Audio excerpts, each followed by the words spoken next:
আসসালামু আলাইকুম। Channel I কৃষি সংবাদে আমন্ত্রণ জানাচ্ছি আমি প্রিয়াঙ্কা। এখনকার সংবাদ আয়োজন একই সঙ্গে চ্যানেল আই এর ইউটিউব চ্যানেলে এবং চ্যানেল আই এর ওটিটি প্ল্যাটফর্ম আই স্ক্রিনে লাইভ স্ট্রিম হচ্ছে। যাচ্ছে বিস্তারিত সংবাদে। ভরা মৌসুমেও চালের দাম আশানুরূপ কমছে না। মিনিকেট ছাড়া বাকি চালের দাম কমার হার খুবই কম। এজন্য কর্পোরেট কোম্পানিগুলোকে দায়ী করেছেন চাল ব্যবসায়ীরা। পরাগ আজিমের রিপোর্ট। আগে থেকেই অস্বাভাবিক বেড়ে থাকা চালের দাম মৌসুমে অনেকটাই কমে যাবে এমন আশা ছিল ভোক্তাদের, কিন্তু ভরা মৌসুমেও চালের দাম কমেছে খুবই কম। চাল ব্যবসায়ীরা জানালেন, শুধু মিনিকেট চালের দাম কমেছে কেজিতে প্রায় 10 টাকা, ব্রি 28 চালের দাম কমেছে কেজিতে 3 থেকে 5 টাকা। বাকি চালের দামে কোনো সুখবর দিতে পারেননি তারা। পার কেজিতে 10-12 টাকা মিনিকেটটা কমছে, আর 28টা কোয়ালিটি বুঝে 1-2 টাকা কমছে। আর অন্য চালগুলো এখনো আগের দামে আছে। নাজির চাল বলেন, পলা চাল বলেন, ওই কাঠারি বুক, ওগুলো সব আগের দামে আছে। মিনিকেট চাউল মনে করেন যে প্রায় 85-86 টাকা হয়ে গেছিল। এখন মনে করেন ভালো মানের মিনিকেট 75-76 টাকা, তাহলে কেজিতে 8-10 টাকা।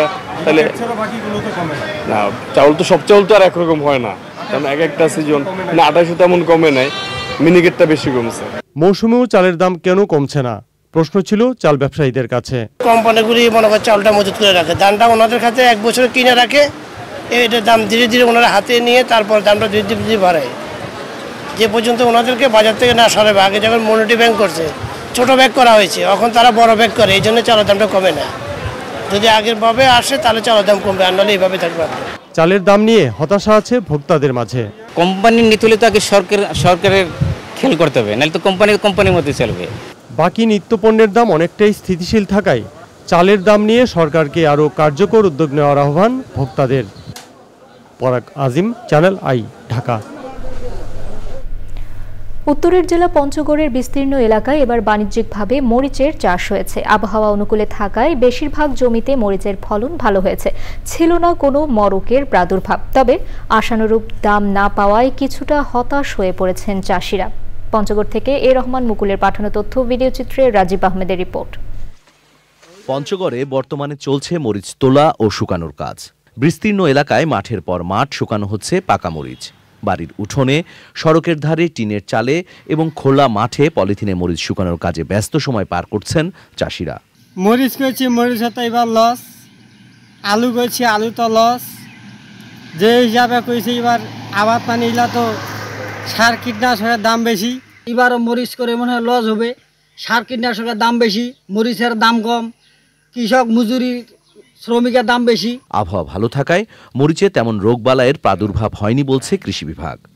এবারে 4 বিঘা মরিচ লাগাইছি, যে মরিচের কোয়ালিটি, মরিচের ফল নাই, আবার মরিচের দামও নেই, তো এই তুলনায় মরিচ করা এবারে লস। আগামীতে তো মরিচ করা অসম্ভব, এই খরচে এত লোকসান হিসেবে তো মরিচ করা আমাদের পক্ষে সম্ভব হবে না। যে পরিমাণে ব্যয় করতেছি সে পরিমাণে আয় না হয় তো আমাদের পক্ষে করা সম্ভব হচ্ছে না। কৃষি সম্প্রসারণ অধিদপ্তরের দেয়া তথ্য মতে এবার জেলার 5 উপজেলায় ৯,১৪৫ হেক্টর জমিতে মরিচ চাষ হয়েছে। Rajib Ahmed, channel I.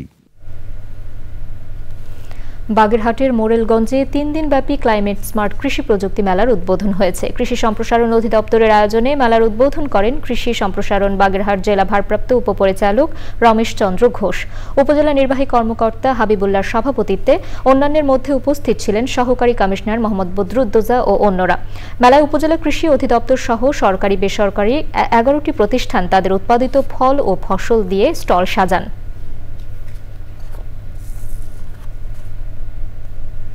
3 পার্বত্য জেলায় উচ্চ ফলন সহ নিরাপদ খাদ্য উৎপাদনে কৃষকের করণীয় বিষয়ে রাঙ্গামাটি, খাগড়াছড়ি, বান্দরবান জেলার কৃষি কর্মকর্তা কৃষকদের নিয়ে আঞ্চলিক কর্মশালা হয়েছে। কর্মশালায় প্রধান অতিথি ছিলেন রাঙ্গামাটি পার্বত্য জেলা পরিষদ চেয়ারম্যান কৃষিবিদ কাজল তালুকদার। কর্মশালা উপলক্ষে রাঙ্গামাটিতে উৎপাদিত বিভিন্ন প্রকারের মৌসুমী ফলের একাধিক স্টল প্রদর্শন করা হয়।